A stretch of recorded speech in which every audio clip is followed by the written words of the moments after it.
இலங்கை வரலாற்றுல அதி கூடுதலான காலம் ஏலவல் படிச்ச பெட்ச்னு சொன்னா அது 21 பெட்ச். கொரோனா தான் அதுக்கு காரணம். அதே மாதிரி பிள்ளைகள் அதி குறைந்த காலம் ஏலவல் படிக்கிற பெட்ச்னு சொன்ன பிள்ளைகள் அது நீங்க 26 பெட்ச். 2026 ஆண்டு 8ஆம் மாசம் எக்ஸாம் நடக்க போகுது. ஆகவும் குறைஞ்ச பீரியட்ல ஏலவல் நடக்க போகுது. எல்லா பிள்ளைகளுக்கும் தான் இந்த எக்ஸாம் ஒரே நேரத்தில் நடக்க போகுது.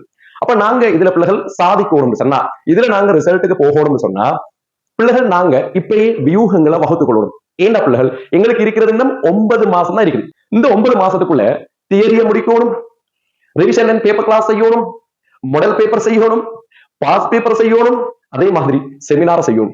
யோசிச்சு பாருங்க பிள்ளைகள், எவ்வளவு பெரிய ஒரு டாஸ்க் ஒண்ணுக்கு இன்னும் 9 மாசத்துல முகம் கொடுக்கணும் சொல்லி. அப்ப நாங்க என்ன செய்யணும் பிள்ளைகள், ஒன்றில் எங்கட ஸ்பீட கூட்டணும் அல்லது ஒர்க்க கூட்டணும். ஒவ்வொரு சனிக்கிழமையும் வளமையான தியரி கிளாஸ் நடக்கும்.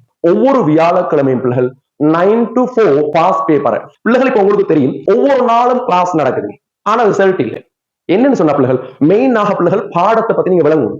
குரூப்ல வர கேள்விகள் எல்லாம் ஃபைனல் எக்ஸாமுக்கு வருமா? இப்படி வராது பிள்ளைகள். நீங்க மெயினாக நல்லா விளைக்கணும். முதலாவது சிலபஸை கை கெடுங்க. வலது கையில சிலபஸை வச்சுக்கொள்ளுங்க, இடது கையில பிள்ளைகள் பாஸ் பேப்பரை வச்சுக்கொள்ளுங்க.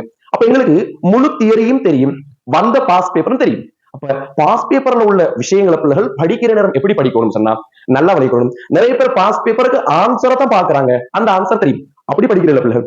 உதாரணமாக ஒரு கேள்விக்கு 5 ஆன்சர் இருந்தா 5வது ஆன்சர் தான் சொன்னா அந்த ஆன்சர் பிள்ளைகள் அந்த வருஷத்துக்குரிய கேள்வி. அடுத்த வருஷம் அது கேள்வி வராது. அடுத்த வருஷம் எப்படி வரும்னு சொன்னா அந்த ஆன்சர்ல மீதி 4 ஆன்சர் இருக்கு தானே, அதுல ஏதாவது ஒரு ஆன்சருக்குரிய கேள்வியை தான் அடுத்தடுத்த பாஸ் பேப்பர்ல போட்டுது. பாஸ் பேப்பர் முழுமையாக செஞ்சாக்களுக்கு நான் சொல்ற விஷயம் வழங்கு.